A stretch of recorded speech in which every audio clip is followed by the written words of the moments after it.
নমস্কার বন্ধুরা, তোমরা সবাই কেমন আছো? আশা করি সকলে ভালো আছো। পম্পা সিম্পল কুকে সবাইকে স্বাগত। আজকে আমি তোমাদের সঙ্গে একটা দারুণ মজার রেসিপি শেয়ার করব। সেটা হচ্ছে মজেরেলা চিজ। মজেরেলা চিজ বাচ্চা থেকে বড় সবাই পছন্দ করে, যেটা পিৎজা বা বার্গারের ক্ষেত্রে আমরা ব্যবহার করি। সেটা কিভাবে বানিয়েছি এবার তোমাদের সঙ্গে শেয়ার করি। চিজ বানানোর জন্য আমি একটা গ্যাসে কড়াই বসিয়ে দিয়েছি। এবার দিচ্ছি 1.5 লিটার দুধ।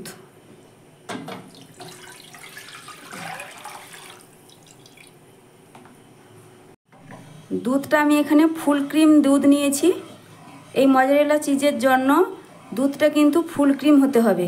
এবার দুধটা আমি চারিদিক সমানভাবে এইভাবে নাড়িয়ে নিব, যাতে দুধটা চারিদিক সমানভাবে গরম হয়।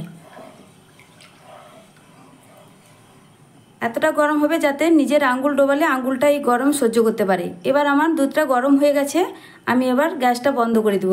দুধটা বেশি গরম করা যাবে না, ছানা কেটে যাবে, তার জন্য আমি গ্যাসটা বন্ধ করে দিচ্ছি। এবার আমি এখানে নিয়েছি 1 কাপ ভিনিগার। এই ভিনিগার অল্প অল্প করে দিয়ে দুধটাকে আমি কাটিয়ে নিব।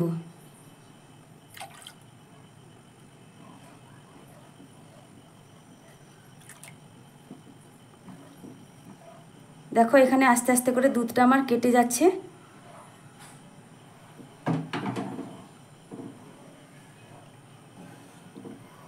দুধটা কিন্তু বেশি গরম হওয়া যাবে না, দুধ কিন্তু হালকা গরম করে রাখতে হবে।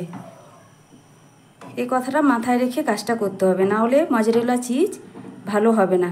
দেখো আমার 1 কাপ লাগেনি, আরও একটু সামান্য বেশি হয়ে গেছে। দুধটা আমার এখানে কাটা হয়ে গেছে। এবার এটাকে আমি তুলে নিব। আমি এরকম বড় সাইজের একটা ছানটা নিয়েছি, তার সাহায্যে আমি তুলে নিচ্ছি।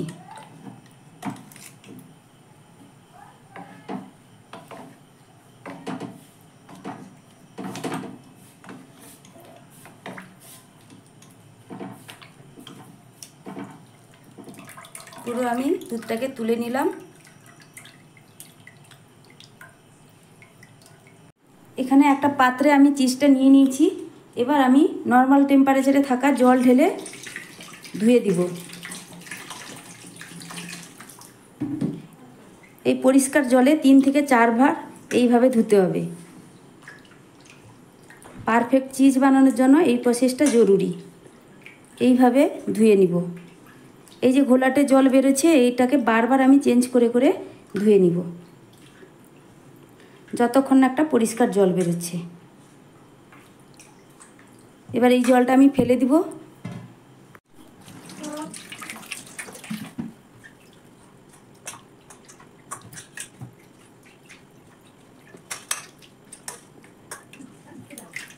এইভাবে চেপে চেপে জলটা বারবার করে বের করে দিতে হবে।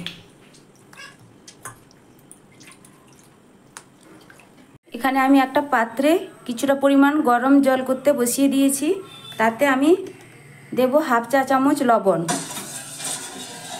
জলটা আমি হালকা গরম করে নেব।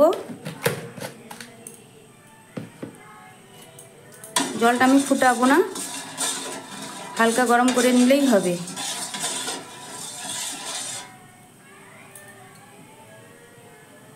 এমন গরম করতে হবে যাতে আঙ্গুলটা ডুবালে সহ্য করার ক্ষমতা থাকে। জলটা গরম হয়ে গেছে, এবার আমি গ্যাসটা বন্ধ করে দিচ্ছি। 3 থেকে 4 বার আমি ভালো করে নর্মাল জলে ধুয়ে নিয়েছি। দেখো এর মধ্যে কোনো জল নেই। আমি শুকনো করে জল ভালো করে নিংড়ে নিয়েছি। এবার আমি ফ্রিজে থাকা ঠান্ডা জল দিয়ে এটাকে আবারও একবার ধুয়ে নিব।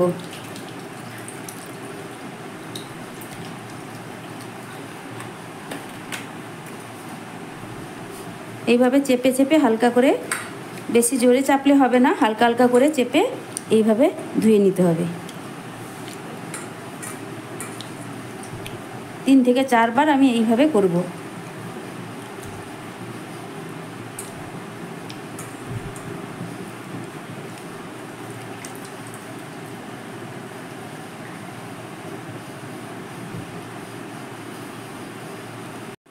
দেখো আমি ভালো করে 3-4 বার ধরে ধুয়ে নিয়েছি পরিষ্কার করে।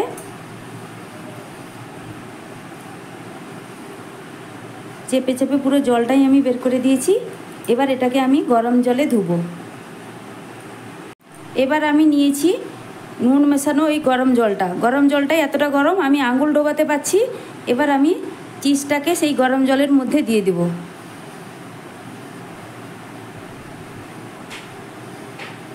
ভালো করে এই প্রসেসে আমি ধুয়ে নিব।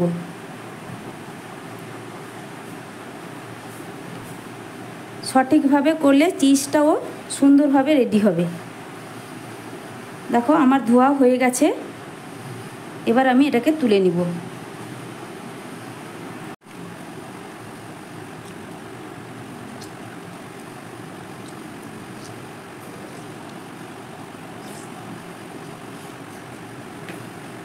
আমি এখানে নিয়েছি একটা পাত্রে ফ্রিজের কয়েক টুকরো বরফ নিয়েছি, তার সঙ্গে আমি কিছুটা ঠান্ডা জল মিশিয়ে দিচ্ছি, ফ্রিজের ঠান্ডা জল। এবার আমি চিজটাকে তার মধ্যে দিয়ে দেব। এইভাবে ভালো করে চেপে চেপে আমি এই প্রসেসটাও 2-3 বার ঠিক করব আমি এইভাবে।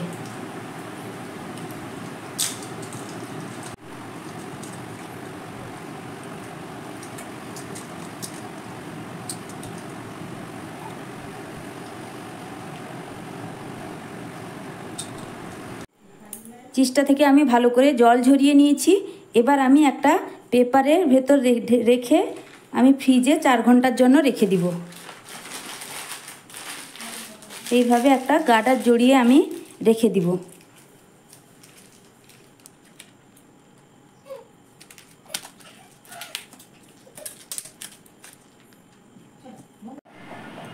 এবার দেখো আমি ফ্রিজ থেকে বের করেছি, আমি তোমাদের দেখাচ্ছি কিভাবে সেট হয়েছে চিজটা।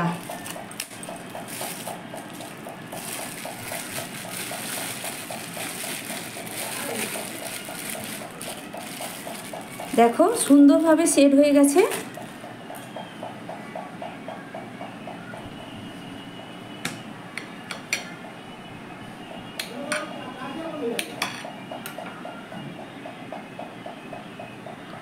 আমি এবার তোমাদের একটা রুটির উপর চিজটা দিয়ে দেখাচ্ছি চিজটা কিভাবে হয়েছে।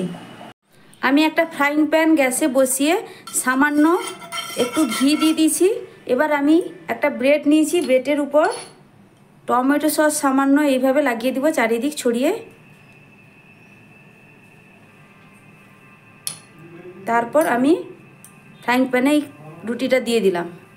তার উপর কিছুটা চিজ আমি উপর থেকে এইভাবে দিয়ে দিলাম ছড়িয়ে চারদিক। তার উপর থেকে আমি আবারও একটা ব্রেড নিয়ে উপরে দিয়ে দিলাম। এবার আমি 1 মিনিটের জন্য ঢাকা দিব। 1 মিনিট হয়ে গেছে, আমি এবার ঢাকাটা খুলে দিচ্ছি। দিয়ে আমি উল্টো পিসটা এইভাবে উল্টে দিব। দিয়ে আবারও 1 মিনিটের জন্য আমি ঢাকা দিয়ে দিব। 1 মিনিট হয়ে গেছে, আমি আবারও ঢাকাটা খুলছি। এবার আমার পুরো এটা পারফেক্ট হয়ে গেছে। এবার চিজটা কতটা পারফেক্ট হয়েছে, রুটির ভিতর কতটা কিভাবে গলেছে, আমি এবার এটা তোমাদের ছিঁড়ে দেখাচ্ছি।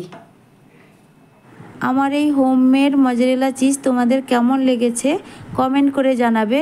যদি ভালো লেগে থাকে তাহলে লাইক, শেয়ার ও সাবস্ক্রাইব করে পাশে থাকার অনুরোধ রইল। আজকের মতো টাটা।